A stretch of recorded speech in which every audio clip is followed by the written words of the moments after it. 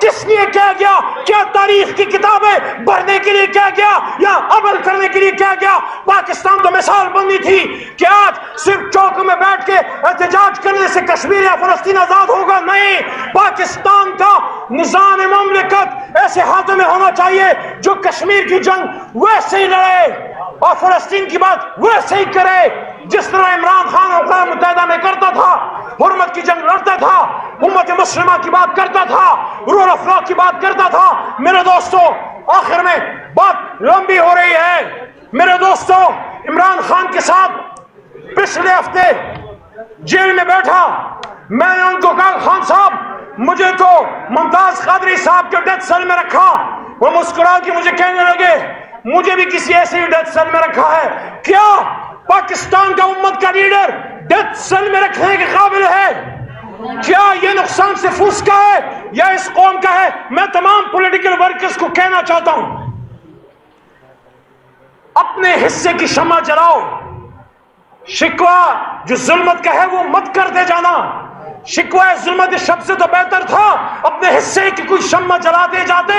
آپ جس بھٹو کے ساتھ تھے وہ ایک تحریک تھی، ہمارے آبا و اجداد جس قائد کے ساتھ وہ تحریک تھی، وہ تحریک آج بھی زندہ ہے، صرف چہرے بدلے ہیں، نام بدلا ہے، جھنڈا وہی ہے۔ نکلو پاکستان کے لیے، عمران خان صاحب کے لیے، اپنے بچوں کے لیے، رول آف لا کے لیے۔ ہم تو نکلے ہیں، ہم تو کہتے ہیں، ہم تو کہتے رہیں گے کہ یہ نظام بدلنے کے لیے ہے، یہ بدلنے والا ہے، بس آپ کے نکلنے کی دیر ہے۔ اور اس کے لیے ہم کسی ادارے کے خلاف نہیں، ہم کسی خاص شخصیت کے خلاف نہیں، ہم اس سوچ کے خلاف ہے کہ جب اس عوام نے ووٹ دیا، حق تھا، صحیح تھا، غلط تھا، جیسا بھی تھا، عوام نے ووٹ دیا تھا، دے دیتے شیخ مجیب کو، کیا کر لیتا؟ آپ نے مینڈیٹ پہ ڈاکہ ڈالا، دیکھو پاکستان کے ساتھ کیا ہوا۔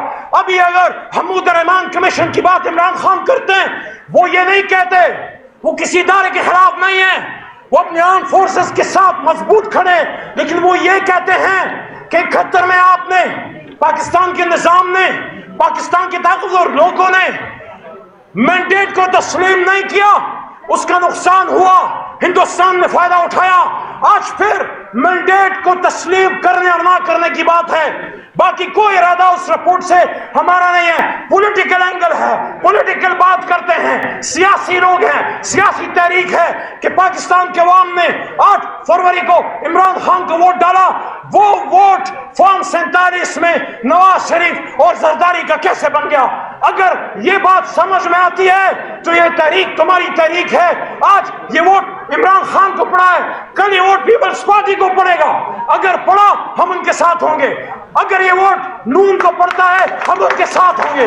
لیکن زبانی کلامی ووٹ کو عزت دو کی بات مت کرو کہ ووٹ کو عزت دو کی بات کرتے ہو اور پھر گیٹ نمبر 4 کو دیکھ کے آنکھ مارتے ہو۔ یا ووٹ کو عزت دو یا گیٹ نمبر 4 کی چاکری کرو۔ اگر ووٹ کو عزت دینی ہے، یہ وکلا ہیں، یہ عوام ہے، یہ پاکستان ہے، یہ قوم ہے، ان کے پاس جاؤ، اپنا ایجنڈا رکھو، لیڈر کو پیش کرو، تحریک کو پیش کرو، پروگرام کیا ہے، ریکارڈ کیا ہے۔ اگر عوام نے سپورٹ کیا تو پاکستان کی عوام جسے ووٹ کرے گی انشاءاللہ ہم ان کے ساتھ ہیں۔ اگرچہ بت ہیں جماعت کی آستینوں میں، اگرچہ بت ہیں علوی صاحب، اگرچہ بت ہیں جماعت کی آستینوں میں، مجھے ہے حکم اذاں لا الہ الا اللہ، عمران خان زندہ باد، پاکستان زندہ باد، پاکستان زندہ باد، قائد اعظم زندہ باد۔ کیونکہ آج ہم جدھر کھڑے ہیں یہاں آج سے 75-80 سال پہلے قائد بولا تھا، قائد اعظم محمد علی جناح کے فکر کے وارث ہو، کالے کوٹ کو پہننے والوں، آپ کو آخری میسج جو میں آج بھٹا صاحب کو اور ہماری بہن، ہماری یہاں پہ جو وکلا ہیں ان کو میں نے وعدہ کیا کہ آج میں ایک بات کروں گا، اور وہ بات یہ ہے کہ یہاں ہر کوئی سیاست سے کمانے آتا ہے، یہاں ہر کوئی اس ملک سے کچھ لینے آتا ہے۔ ہم وکلا آلریڈی اسٹیبلش ہیں، ہم اپنے ہاتھ کمال کھاتے ہیں، محنت کرتے ہیں، ہم کمانے نہیں، ہم لوٹانے آئے ہیں۔ ہم کالے کوٹ کا دھرتی کا قرض اتارنے آئے ہیں۔ ہمیں عمران خان سے کچھ نہیں چاہیے، ہمیں تحریک انصاف اپنے آپ کے لیے کچھ نہیں چاہیے۔